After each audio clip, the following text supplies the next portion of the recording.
देवानंद शास्त्री ने लिया 108 श्रीमद् भागवत कथाओं का संकल्प। रीवा के चुरगड़ी में हो रही 57वीं कथा।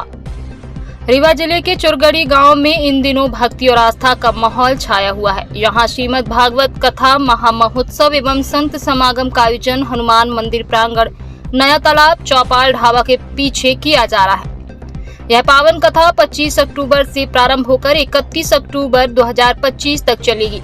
कथा का वाचन ब्रजेश शाश्वत दास महाराज वृंदावन धाम द्वारा किया जा रहा है, जिनके मधुर वचनों और प्रवचनों से पूरा क्षेत्र आध्यात्मिक रंग में रंग गया है। कार्यक्रम में सनातन धर्म प्रचारक देवानंद शास्त्री चित्रकूट धाम की विशेष उपस्थिति से श्रद्धालु लाभान्वित हो रहे हैं। उन्होंने 108 श्रीमद् भागवत कथाओं का आयोजन का प्रण लिया है, जिनमें से यह 57वीं कथा है। इस धार्मिक आयोजन का संचालन समस्त ग्रामवासी एवं क्षेत्रवासी चतुर्वेदी धर्मपरायण भगत जन चुरगड़ी रीवा द्वारा किया जा रहा है।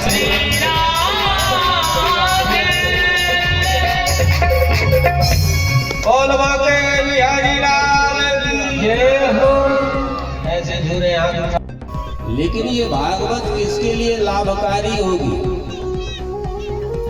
तो हमारे सूत जी बता रहे हैं कि निर्मत्सरा जना दुर्लभ, ध्यान से समझ चाहिए चला गया और उसे देखकर हमारा मन हर्षित होने लग जाए, प्रसन्न होने लग जाए।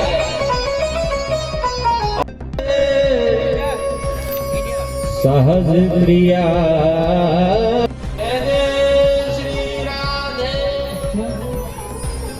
आगे भागवत में जी, ये भागवत का आयोजन है, कितने दिवसीय है और अभी तक कितने दिन भागवत? ये मेरा संपूर्ण भारतवर्ष में 108 का उपक्रम मैं लेके चल रहा हूँ। मेरा 108 भागवत का लक्ष्य है कि मैं पूरे भारतवर्ष में विचरण करके 108 कथा ज्ञान यज्ञों को संपादित करूंगा, जिसमें कि 57 की क्रम में मैं चुरगड़ी रीवा स्थित हूँ। आगे की भी हमारी यात्राएं जो निहित हैं सुनिश्चित हैं और इस कथा के माध्यम से मैं न्यूज मीडिया, सोशल मीडिया या अन्य उपक्रमों के माध्यम से ये मैसेज देना चाहता हूँ कि आज जो हमारे समाज की स्थिति है, तो समाज की स्थिति मात्र हम सब संस्कार से विहीन होते चले जा रहे हैं। हम मर्यादाओं से हट के कार्य करने लगे हैं।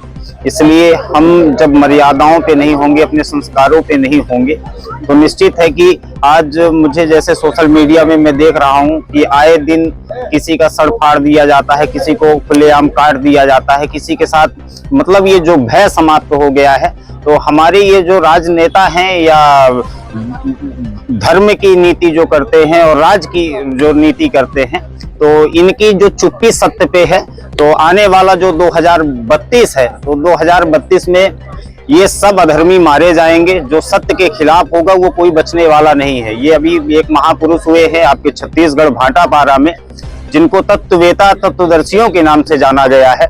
उनकी ये भविष्यवाणी है कि 2032 तक सिर्फ वही रह जाएंगे जो राम राम के अनुयायी होंगे। कहने का मेरा भाव कि पहले इतनी ज्यादा प्लेन हादसा, रेल हादसा या अन्य हादसा नहीं होते थे, पर आज ये 2-3 साल के अंदर देखिए कितने बड़े बड़े हादसे हो रहे हैं और कितनी विकृतियां आ रही हैं। उन विकृतियों से जिनको बचना है उनको राम राम का आधार लेना पड़ेगा, क्योंकि वो राम जी रूपी जो सत्ता है, ये मीडिया भी चल रही है तो राम रूपी सत्ता के कारण ही चल रही है। हमारी सांस बंद हो जाए तो मीडिया बंद हो जाएगी, महाराज बंद हो जाएंगे। कहने का मेरा भाव कि बड़े बड़े मंचों के माध्यम से तो एक भौकाल टाइट किया जाता है, एक व्यवस्था बनाई जाती है, पर जहां लोगों को लेके जाना है वहां ले जाने का किसी का प्रयास नहीं है, ना कि मीडिया का, ना कि महाराज का, ना नेताओं का, किसी का नहीं है। एक देवानंद नहीं, देवानंद कहने का भाव कि मेरा नाम जो रखा गया देवानंद, तो देवताओं के द्वारा आनंद लेने वाला देवानंद या देवताओं को आनंद देने वाला मैं देवानंद हूँ। मैं भले चला जाऊं, मैं बोलूंगा वही, भले जिसको मिर्ची लगना है लग जाए, जिसको कष्ट होना है हो जाए। मैं चला भी गया तो दूसरा देवानंद आएगा, क्योंकि भगत सिंह, राजगुरु, सुखदेव ये सोच लिए होते कि अगर हम सत्य की लड़ाई लड़ेंगे तो हम मारे जाएंगे, तो आज हम स्वतंत्रता का दर्शन न करते। तो अगर मुझे परमात्मा ने जीवन दिया है तो मैं एक नई क्रांति और एक नई शांति लिख के मैं कहीं भी कर सकता हूं कार्यक्रम, पूरे भारतवर्ष मेरे लिए खाली है, पर मैं रीवा संभाग में अत्यधिक आयोजन कर रहा हूं क्योंकि सबसे ज्यादा विकृति हमें रीवा सीधी सतना अंतर्गत ही देखने को मिल रही है।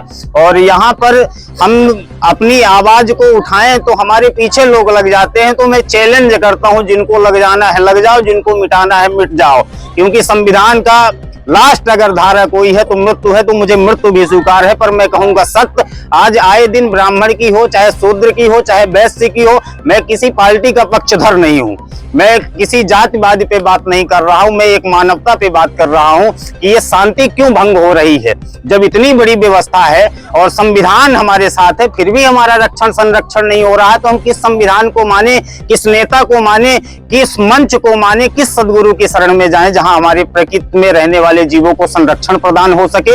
ये एक चिंताजनक विषय है और इस चिंताजनक विषय में हम सब प्रबुद्ध जन, प्रतिष्ठित जन, पूरे समाज को एक होना होगा। मैं छोटे छोटे मंचों के माध्यम से, ठीक है कि मैं पूरे रीवा को न जगा पाऊं, पर रीवा में अगर मैंने 10 लोगों को भी जगा लिया तो मैं आने वाले समय में 2032 तक एक नई क्रांति के साथ दोबारा आपके साथ मिलूंगा और रीवा में एक नई शांति और एक नई क्रांति रीवा ही नहीं अपितु पूरे प्रदेश नहीं पूरे विश्व में मैं चाहूंगा। क्योंकि विवेकानंद जी तो, मेरा नाम देवानंद, विवेकानंद जी तो वो अभाव में भी रह के वो शब्द हम सबको दे गए हैं कि जो हमारे जीने के आधार बन गए हैं। तो राम जी ने मुझे जीवन दिया है, तो मैं एक जो हमारे अंदर की उत्कंठा है, विचार है, तो मैं एक नई चीज के साथ पुनः मिलूंगा। जय श्री राम, जय कामतानाथ। मैं देवानंद शास्त्री, मुझे सनातन धर्म प्रचारक की उपाधि है। उपाधि कहूं, कोई उपाधि नहीं है, मैंने जबरदस्ती ले ली है। सनातन का मतलब वर्तमान से है, धर्म का मतलब मैं हिंदू धर्म में हूं और मैं अपने धर्म का, क्योंकि जीवन का सबसे बड़ा गौरव अगर कुछ है तो राम जी का सामीप्यता मिल जाना, राम जी की सन्निधि मिल जाना, राम जी का संरक्षण मिल जाना, इससे बेहतर मुझे, मेरे लिए गौरवपूर्ण विषय मेरे जीवन का कुछ नहीं होगा। तो ये तो मैं गौरवान्वित हूँ। और मैं यहाँ पर अभी वर्तमान में चौड़गरी ग्राम में हूँ। चौड़गरी में हमारे दिनकर जी, बेटू जी, सचिन जी और अन्य सभी पूरे गाँव के उनके साथ लग के, क्योंकि हमें यहाँ पर दिनकर जी, सचिन जी, बेटू जी ही मिले, तो इनको प्रत्यक्ष रूप से मैं कह रहा हूँ। और ये सब लोग पूरी व्यवस्था में लगे हैं और इन्हीं से शिक्षा लेनी चाहिए समाज में कि हमें धर्म के लिए जय जय बस करने से या बड़े बड़े पंडाल लगा लेने से, बड़े बड़े वक्ताओं को, बड़े बड़े संतों को बुला लेने से हमारा मंगल, हमारा कल्याण होना नहीं है। हमें तो बिल्कुल सजग होना पड़ेगा। छोटे मंचों में जैसे जहर को चाहे धोखे से खाओ, चाहे जबरदस्ती खाओ, चाहे जैसे खाओ, उसका काम है मार देना, उसी तरह राम जी का नाम चाहे पाखंड में लो, चाहे खंड खंड में लो, जिस तरह जिस अवस्था व्यवस्था में लो, उसका काम है तार देना। और मैं आप सबसे भी यही प्रार्थना करूंगा कि मेरी बात जहां तक पहुंच सके और जिनको ज्यादा मिर्ची लगे उन तक जबरदस्ती पहुंचाई जाए। मुझे मेरे सामने जो चुनौती आगे आएगी तो मैं, और अभी ये आयोजन को लेकर चुनौतियों को झेल रहा हूं, और आगे जो चुनौती आएगी तो उसको राम जी की ही इच्छा मान के झेलता रहूंगा। और जब तक सांस राम जी रूपी सत्ता हमारे अंदर रहेगी तो मैं सत्य पे ही चर्चा करूंगा। सनातन धर्म की जय। विगत 15 दिवस पूर्व महाराज जी इलाहाबाद से लौट रहे थे और अचानक रास्ते में अपनी गाड़ी रोकी और हमसे मुलाकात हुई। महाराज जी धर्म प्रचारक का कार्य कर रहे हैं चित्रकूट धाम से हैं। उनकी प्रेरणा से हम लोग को ये भागवत कथा करने का सौभाग्य प्राप्त हुआ और संपूर्ण चौड़गरी ग्रामवासियों ने मिलकर इस आयोजन को सफल बनाने के लिए बेड़ा उठाया है। अब बाकी सब राम जी की कृपा है, राम जी की कृपा से पूरा कार्यक्रम संचालित हो रहा है। बाकी पूरा सानिध्य महाराज देवानंद शास्त्री जी, हमारे दिनकर तिवारी जी, समस्त भरत सिंह जी, पूरे गांव के सहयोग से ये कार्यक्रम निरंतरता आगे बढ़ता जा रहा है। और जैसा कि आप लोग भी देख रहे हैं कि आज दूसरा दिन और काफी भीड़, ये तो मतलब एक बड़ा आयोजन जो जिसकी रील्स बनाई जाती है, जिसको प्रमोट किया जाता है कि ये कार्यक्रम 10 महीने पूर्व से निर्धारित होता है, उसके बाद भी इतनी भीड़ इस कार्यक्रमों में नहीं आ पाती। जैसा सहयोग ग्रामवासियों द्वारा मिल रहा है, जिसकी अपेक्षा नहीं थी और उससे बढ़ के अपेक्षा हमें आ रही है, तो इसीलिए मैं पूरे ग्रामवासियों को धन्यवाद करता हूं इस कार्यक्रम में बढ़ चढ़ के हिस्सा लेने के लिए। और महाराज जी के चरणों में बारंबार प्रणाम करता हूं कि उन्होंने हम लोगों को ये प्रेरणा दी कि हम इस कार्यक्रम को करें और अपने धर्म को, अपने सनातन धर्म के लिए हम जब भी ऐसे मौके मिलेंगे तो हम लोग ऐसे कार्य करते रहेंगे। जय श्री राम। कृष्णा शर्मा, बेटू।